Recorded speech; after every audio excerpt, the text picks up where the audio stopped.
And we are now live, Chairman. All right.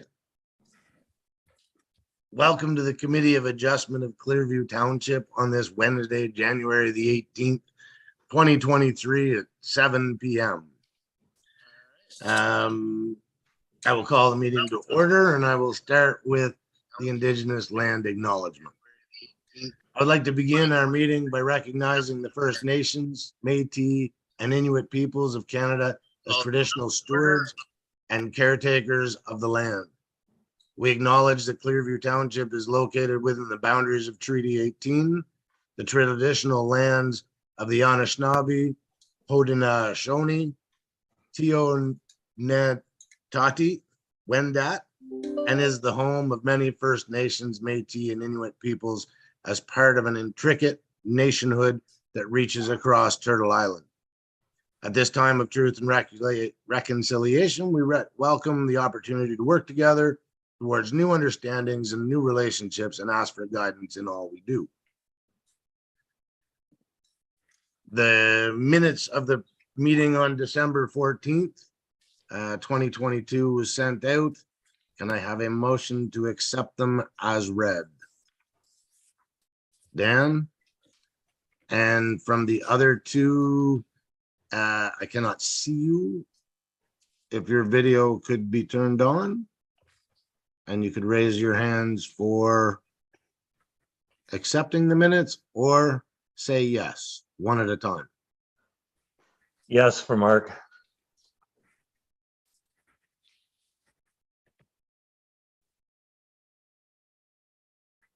Are you seeing Amy Cann's feed of our other two members, Lori? I'm not. I can see if I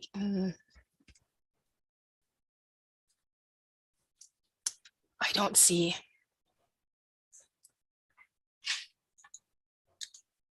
All right, I'll let you work on that. We do have 3 yays, which is quorum. So the minutes from December 14th, 2022 are accepted as read. A declaration of pecuniary interest. Dan?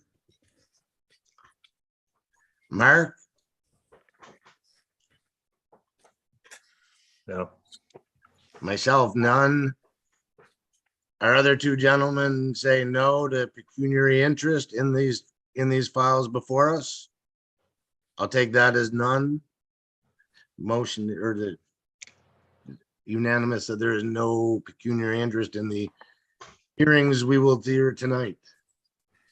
So the first file this evening is consent file 22-B21. Staff has recommended that we defer this until next meeting, one month.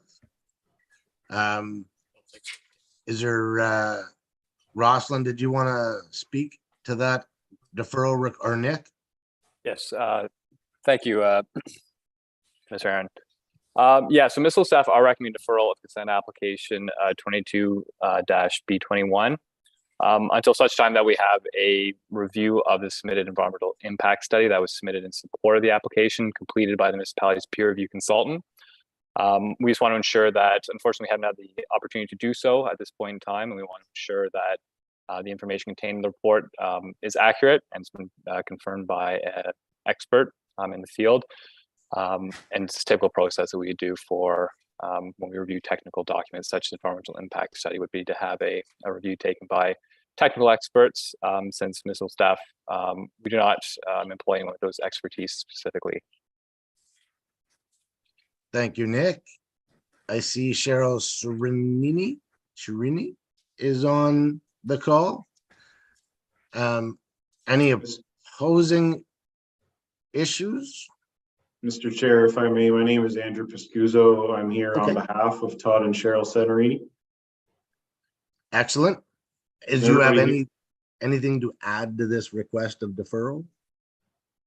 So just to make it clear to the committee that my client and I are not actually of the opinion that you need to defer.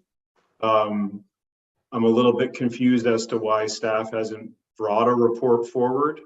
With regard to the environmental impact study, my client has submitted an EIS, and it's my experience that a decision can be made without a peer review of that environmental impact study.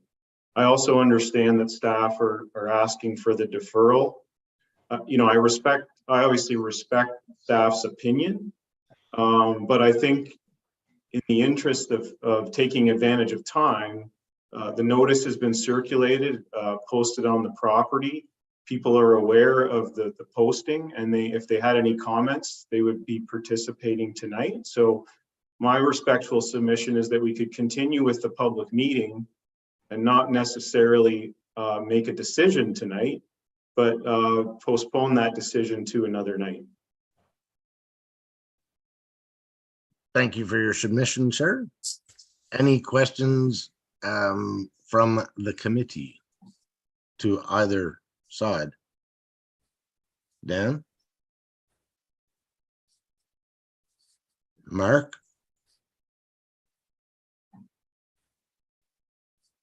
No, not right now. And either of the two gentlemen from Amy's feed? Any questions? Behind you, Amy, there's one. Thank you, Mr. Chairman. My question would be, there's no objections from any of the neighbors. Is that correct? I can speak to that. So we did not receive any, we did receive a comment later this afternoon from an adjacent property owner.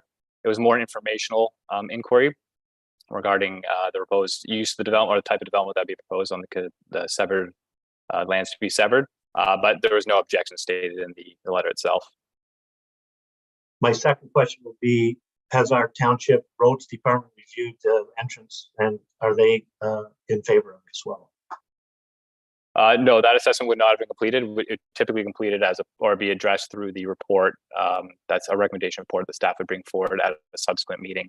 And just to confirm, the recommendation be deferred the decision for the current application, not necessarily the public meeting. Okay.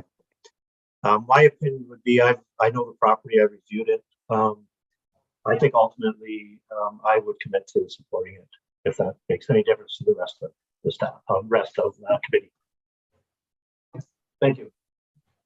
So just to be clear, you're making a motion to grant the client's request or to Unless defer we it? hear comments to the opposite of that feeling, I would be comfortable doing that, yes. Any questions, Mr. McQuarrie?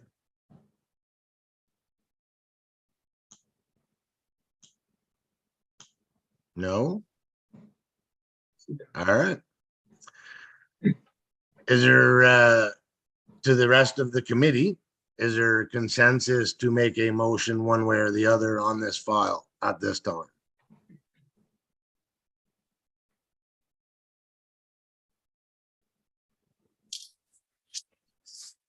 I am seeing absolutely no consensus. So I am happy, Mr. Chair, to speak further to the staff recommendation to defer the application. I realize we may have a motion on the floor here, but so we have some legislative changes coming from the provincial government, which means that our typical natural heritage reviewer, which is the Conservation Authority, no longer has the capacity to review matters of natural heritage. And so given that sudden change in service provided to the township, we have had to sort of pivot and figure out a new way to have natural heritage matters reviewed. And so that's a matter of finding someone on behalf of the township that can do that work.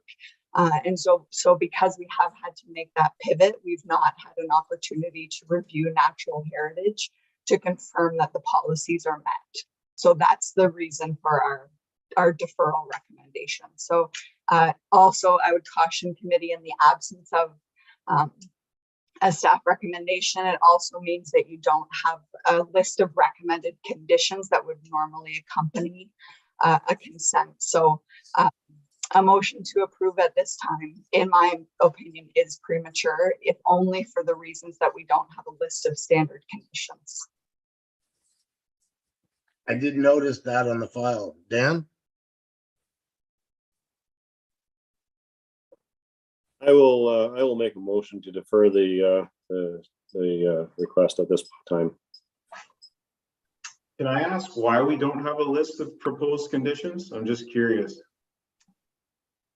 Currently in front of the committee, there is a staff recommendation to defer. And without the rest of what Nick was looking for, all I have in front of me is a staff recommendation to defer. If we were to accept it, I'm looking at it going, we don't have any conditions to read out and approve. So I am tending to lean towards the deferral request only because I do not believe that the committee has all the paperwork in front of them to make a decision. I would agree. I would second the request to defer. Mr. Chair, can we still hold the public meeting so that my client and I don't have to come back and the neighbors don't have to be recirculated and my client doesn't have to pay for a new sign to be posted on the property? Let me ask Amy that. She has her hand up. I did not believe that was required, but Amy will give me some clarification here. Because the matter is being dealt with within the minutes of this meeting, there's no need to re-notify. The Planning Act doesn't require re-notification. That work has been done, and by formally deferring the application to next or subsequent meeting, no re-notification has to be undertaken. I did not believe in the past that there was, if we deferred something, that there was a cost or anything. It was still just under review, and there would be, other than unfortunately your time, sir, to come back in 30 days for a very short meeting. I would assume it's a consent file, and if none of the neighbors are contentious at this point in time, I can't imagine that they will be in 30 days. Sir, with your hand up. Thank you, Mr. Chairman. Are we guaranteed that we'll have a decision in 30 days from the Heritage if we haven't hired a person yet to study? Or do we have- Pressure's on you, Nick.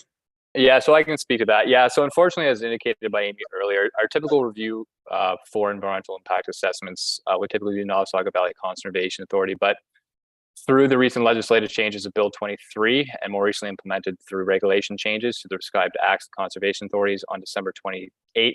So the application was processed in late November. The changes kind of came into effect as we were reviewing it. So they unfortunately NMCA indicated that they can no longer provide that role. So staff had to reach out to our typical peer review consultants to confirm that they do have these services. We have been pushing them to provide a cost estimate in terms of timeline for that assessment. They did get back to me early this week, indicating that they would have it by the end of the week. Hopefully, I was hoping today, but I expect it no later than Friday. And that should provide the estimate for the cost and timeline, so we'll have a better understanding. And once that information is provided, we can submit that to the applicant for their consideration. It is a bit of a shame in terms of the timing of it. I believe if it was still the MBCA reviewing it, we could have this addressed already. But we're currently working through the existing changes that have been brought forward from the provincial side of things. So before I put it to vote, Nick, you are fairly confident that within the 30 days, this will be dealt with and we will have the information in front of us? Well, so I'd have to wait to see when we get back our comments from our peer reviewer in terms of their timing on it. I suspect that my hope would be that they'd be able to turn around the peer review in a fast timeline once we get an approval. But again, I would have to confirm, but I wouldn't see it. If it would not be the next, it would be the following, but our goal would be to bring it forward to the next one, definitely. All right, I have a motioner and a seconder to defer it. We'll put it to a vote. The two people standing behind Amy Can. 1. Nays against deferral. We have 1. All right, unfortunately, the carried vote for deferral wins. And we will revisit this in our February meeting on the second Wednesday of the month. I apologize, it did not go your way, Mr. Pascuso. Moving right along. Consent file 22-B22, validation of title at 220 Montreal Street. Committee Secretary, if you would kindly read the recommendation. The application for the proposal is described as 220 and 222 Montreal Street, Stainer, and described legally as West Half Lot 6 Southside Montreal Street, Plan 103, Nottawasaga, Clearview, and or Lot 7 Southside Montreal Street, Plan 103, Nottawasaga, Clearview. The purpose of the application is a validation certificate. There was no correspondence received as a notice was not required to be posted under the Planning Act. We have received a report from the Planning Department. Be it resolved, the Committee of Adjustment of the Township of Clearview hereby approves the issuance of a validation certificate pertaining to one or both lands municipal known as 220 and 222 Montreal Street and described legally as West Half Lot 6 Southside Montreal Street, Plan 103, Nottawasaga, Clearview, and or Lot 7 Southside Montreal Street, Plan 103, Nottawasaga, Clearview. PIN 58239-0239 and PIN 58239-2038 on the basis that it conforms to the prescribed criteria outlined in Section 57(6) of the Planning Act RSO 1990. And that is all the correspondence I have, Mr. Chairman. Excellent. I'm going to assume that Keith Bolter is representing this file. Correct, Mr. Chairman. Do you have anything to add that has not already been presented to the committee? I would like to take the opportunity, Mr. Chairman, to thank Rosalind Workman and Amy Kahn, who presented the report. I've read it. I think it is meticulously done. It very accurately reflects what has transpired and the unfortunate circumstances which this validation would correct. I have nothing else to add. Thank you, sir. Rosalind, do you have anything to add to the report that you and Amy so meticulously put together for us? Thank you, Chairman. I do not have anything more to add. Thank you. Does any member of the committee have a question for Mr. Bolter or Miss Workman on this lovely file?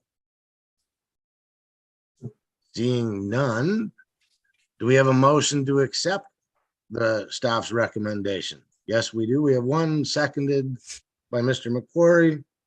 All in favor? Carried unanimously. Mr. Bolter, there is a 20-day appeal period for your, I believe, for your validation of I title. think, Mr. Chairman, in this circumstances, the appeal period is not relevant, although Ms. Workman could correct me in that regard. They are nodding their head saying that I am off the railway tracks. So you are correct. There is no appeal period. Your validation of entitled will be done. If you see Lori, then I'm sure she will have all the paperwork you need to proceed. Members of the committee, members of staff, thank you very much. Excellent, sir. Good secretary, do we have any new business that we need to discuss this evening? Not that I'm aware of, Chairman. Do we have a meeting next month? We have a tentatively scheduled meeting for Wednesday, February 8th. And we have a few files on said agenda? I actually haven't seen the agenda for the next meeting, but I would imagine there would be. Then we'll just assume we'll have a lovely discussion next month. Last motion required for the evening to adjourn. Somebody, Dan, seconded by, yes, and all in favor?